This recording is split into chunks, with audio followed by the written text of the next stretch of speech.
Nestlé is one of the largest companies globally, renowned for its food products. However, behind the prestige lies a history of controversial policies and significant scandals, including allegations of child labor. In this video, I will uncover another scandal involving Nestlé.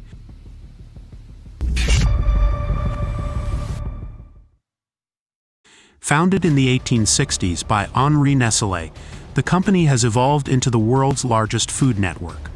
The merger of Anglo-Swiss Condensed Milk Company and Nestlé in the early 20th century marked the beginning of an expansive empire in the food industry. Despite its initial success with products like Lactogen, the company's pursuit of profit took precedence over ethical considerations. In the 1970s, Nestlé faced grave accusations, especially concerning its product Lactogen, which was linked to infant deaths.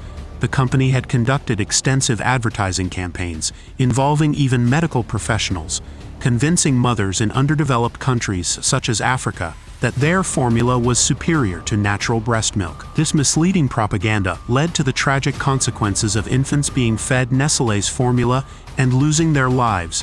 This scandal was not an isolated incident, as Nestlé has been involved in other equally appalling controversies, some of which also revolve around children. Chocolate, a universally loved treat, is associated with joy and delight. However, the reality of global chocolate production, particularly involving Nestlé, is far from the whimsical portrayal seen in movies like Charlie and the Chocolate Factory. Instead, it resembles a dark side of chocolate production. The cocoa industry has long been plagued by issues, and Nestlé found itself at the center of one of the most significant controversies in the food industry in the 21st century. The documentary The Dark Side of Chocolate, released in 2010, accused Nestlé of purchasing cocoa beans harvested through child slave labor in Ivory Coast. The children working on these farms were typically between 12 and 15 years old. While the accusations gained significant attention in 2010, the problem had persisted for decades, with initial claims emerging as early as 1998. The allegations were not limited to forced child labor. They also involved the trafficking of enslaved children from their native lands in African countries. Despite attempts to deny the accusations initially, the mounting evidence and public pressure forced Nestlé to take action.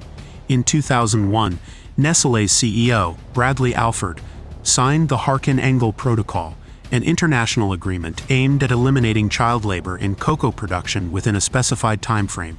However, the company failed to meet the agreed-upon deadlines, and in 2005, the International Labor Rights Forum filed a lawsuit against Nestlé, asserting that children were trafficked to Ivory Coast, compelled to work, and subjected to frequent beatings on a cocoa plantation supplying the giant food corporation. Despite the public revelation of these issues, Nestlé continued to use cocoa produced through the labor of enslaved children, raising questions about the effectiveness of the protocols and the company's commitment to addressing such ethical concerns. Before we proceed with the video, a quick message. These videos take a lot of effort to create, so if you're still watching, please leave a like to support our work. Consider subscribing and leaving a comment below. Any comment helps. Now back to the video. In 2009, Interpol, in collaboration with the Ivory Coast Police, conducted an operation resulting in the rescue of 54 children and the arrest of 8 individuals involved in the illegal recruitment of children. One might think that with concrete police actions, the issue was definitively resolved, right? That would be ideal. However, that's not what happened. 10 years after the operation in 2019, a report from the prestigious Washington Post revealed that the problem persisted despite international efforts. The newspaper provided shocking accounts of utterly inadequate conditions on cocoa farms in Ivory Coast. Reporters witnessed children and adolescents harvesting cocoa with large machetes and no personal protective equipment. According to the Washington Post, the children on Ivory Coast's farms were not local. They had come from a neighboring West African country called Burkina Faso. Control on these plantations was so tight that when asked by the newspaper about his age, one of the youths claimed to be 19. Under the watchful eye of the overseer, the young man nervously glanced as if lying. When the overseer was momentarily distracted, the youth, named Abal, crouched down and drew a picture in the sandy ground, indicating that he was only 15. To make matters worse, Abal went on to reveal that he had been working on Ivory Coast's cocoa farms since he was 10. Other children below 15 were working at the time of the report. Abal had initially come to Ivory Coast believing he would go to school, but in the 5 years he had been there he never attended. Ultimately, chocolate-producing companies, including Nestlé, failed to meet deadlines to eradicate child labor in their supply chains. Deadlines set in 2005, 2008, 2010, and 2020. In 2021, Nestlé faced a collective action lawsuit in the United States, filed by 8 former child slaves from Mali. They claimed that the company aided and abetted enslavement on cocoa plantations in Ivory Coast. The case was dismissed in June 2021 by the U.S. Supreme Court because it did not have jurisdiction over the abuses committed in Mali. An extremely convenient outcome for Nestlé.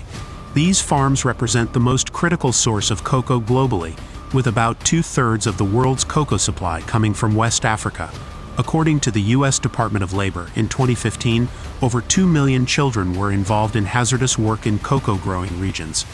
There's a considerable chance that you or I may have purchased a chocolate bar that passed through a production chain involving child labor in the last 25 years.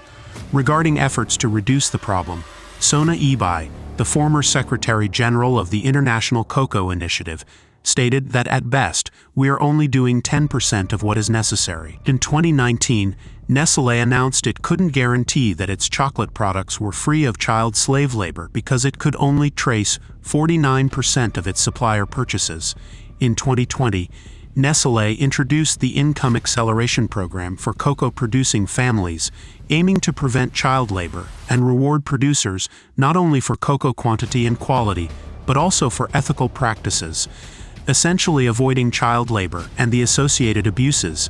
In a recent interview with Estadão, Nestlé's vice president mentioned the company's plan to release a Kit Kat chocolate bar edition with a label indicating that the product was made through a fully traceable process supported by the Income Acceleration Program. The goal is to assure consumers that there was no child labor involved in the Kit Kat manufacturing process.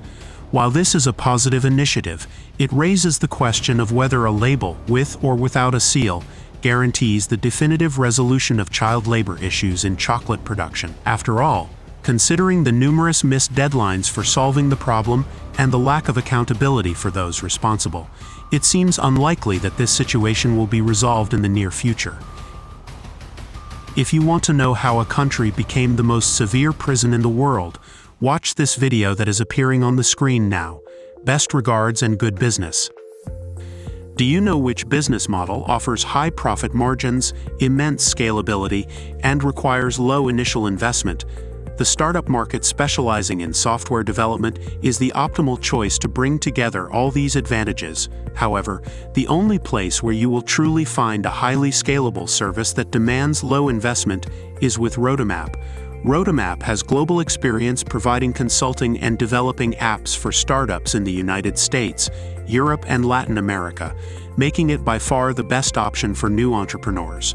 If you want to venture into the premier market, contact Roadmap right away through the website www.roadmap.co/home or via email at contact@roadmap.co.